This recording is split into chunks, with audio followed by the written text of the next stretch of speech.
What if I told you that you could be a part of the grandest D&D universe yet? Yes, I'm talking about you. I'm talking about an MMORPG in D&D 5th edition where there are hundreds of players, dozens of dungeon masters, and multiple planets where this giant MMORPG begins to take place in. From raid bosses to world events, there's many ways to forge your legacy on this TTRPG project. My name is SenseiSuplex and I'm a professional dungeon master for D&D 5e, and this is what I pitch to tens of thousands of individuals. Because of your awesome support, we've seen just a dream be able to turn into the likes of a reality. But in order to make this thing a reality, we need to make sure that you guys are in on the know. So we asked a bunch of you in the likes of the Discord and the community, what exactly were you thinking about, or what questions that you possibly had when it came to the likes of this TTRPG project. So we're going to be going through each and every single one of these, or as many as we really can, so you are caught up to speed and you know exactly what's going on. So without further ado, let's get straight into this video.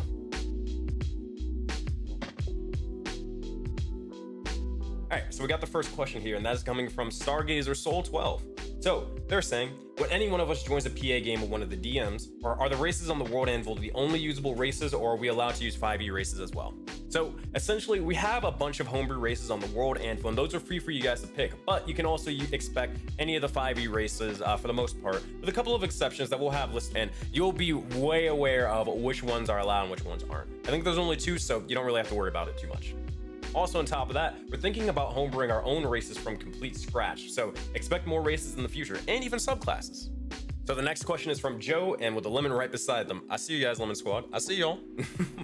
So Joe says, I know a question I had for a while after joining was, what should we expect the process to look like from being accepted into a game to the very first session? So essentially for the likes of this question, you're gonna receive a DM from the likes of one of the dungeon masters and more. So be sure to join the Discord and stay in the Discord, because if we have to keep like searching for you on Discord and you're not in our server, then we're probably just gonna move on and keep on going, because there's so many of you guys that we have to go through, and it's gonna be rough to get through it all. Afterwards, we're gonna see if you wanna join the likes of the game and more, and if you accept, then we're gonna try to schedule a massive session 0 for at least the players in your continent. And if we can't do that, then at least we'll split it off between multiple dungeon masters and we'll get your session 0 done in some way, shape, or form.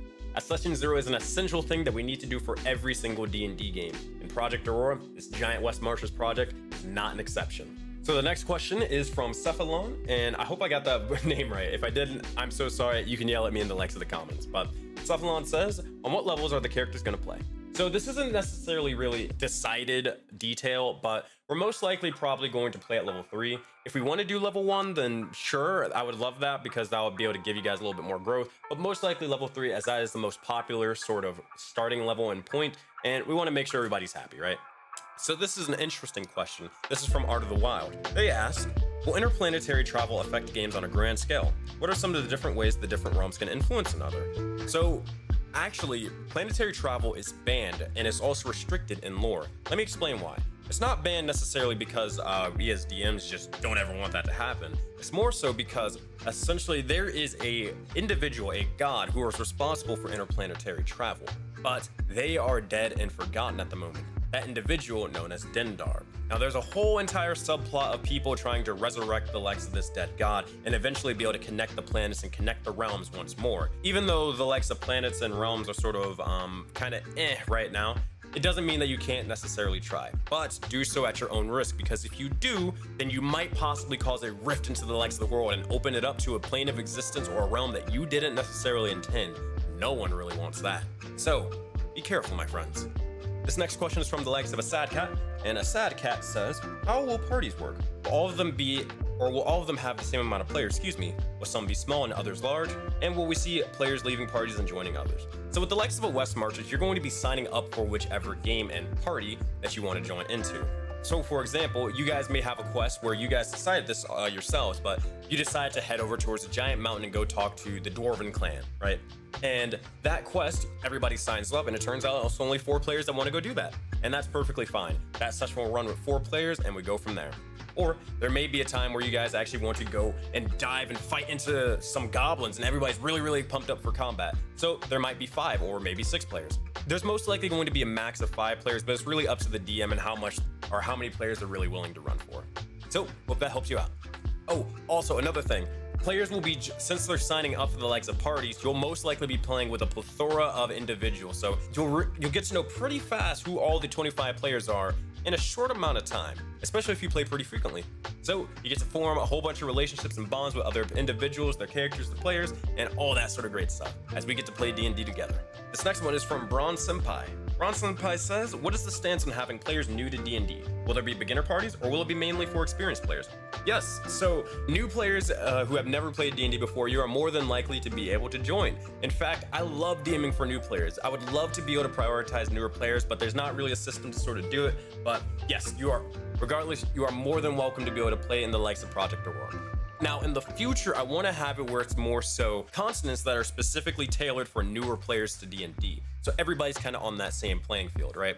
But for right now, we have to just sort of pick from however many individuals that we have, and then we'll go from there. But again, we're going to be opening up more continents in the future, and I mean very, very like short in the future, as it's only going to be a couple of months from now. So we're back over here, and we're going to try to rapid fire through the likes of these last couple of questions. I don't want this video to be too super long, but before we do that, be sure to hit the like button on this video, as it does help us out. And even while you're down there, be sure to comment down below. Let me know if you're excited for the likes of Project Aurora, or if you've been enjoying the D&D community, or heck, maybe this is the first time you've ever heard about this and you're really, really excited. So leave a like, leave a comment, and join into the likes of the Discord and more. So let's continue. Next up, we have Owl asking a question, and they say, question, how frequently are the games going to be in general? Weekly, bi-weekly, something in between, or is it all up to the DM choice? So it's going to be a little bit, it's definitely going to be weekly games. There's going to be 5 DMs, and every DM is expected to run 3 to 4 games a week anyways. But it's going to be where you can play as much D&D as you really, really want.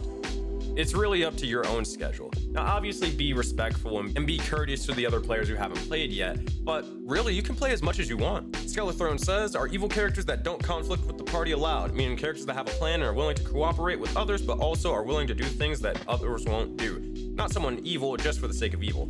So yes, evil party members, they are more than allowed, but this might actually change from continent to continent or DM group. I don't necessarily know. I'm like 99% sure that evil characters will be allowed. There'll probably be some rules that you kind of have to abide by if you're playing an evil character, but other than that, there's no plans on restricting it. We got the final question here, and Lewis is asking, so will people be notified separately or as in an announcements chat when they are picked for roles such as lore keeper, player, etc.? So we're going to be sending DMs, as I said before, we're going to be sending DMs to the likes of players, lore keepers, all that sort of stuff. So I'm going to butcher this person's name, but we got the final question over here, and this is from KWEH or what? I'm so sorry. Yell at me down below in the comments, but they were saying how many of the groups will be one-shot / baby campaigns compared to full campaigns. So with the West Marches campaign, it's a sort of overarching thing, right? But essentially, it'll start off with the likes of a quest, and you guys will keep playing said quest until eventually completes. Now, just because you guys maybe started the quest and you didn't finish, that means that you guys are just going to continue on where you left off probably next week or with another dungeon master or however it sort of goes. But hopefully that answered the likes of your question and more, and hopefully that was able to answer all of your questions, especially if you had some. So if you guys actually want to see me do more FAQs or just frequently asked questions and really, or anything at all that you want to see for the likes of the Project Aurora, project, then be sure to let me know in the comments. And while you're at it, if you actually want to watch a D&D campaign or see exactly what the Auroraverse is all about in an actual live play, I do recommend this video over here. This is Jaded Jungles, and this is a mini campaign that's been going on for the past couple of weeks, and we're getting ready to hit our dramatic conclusion. So be sure to check it out and more. And with that, my friends, I'll see each and every one of you in the next one. Bye, guys.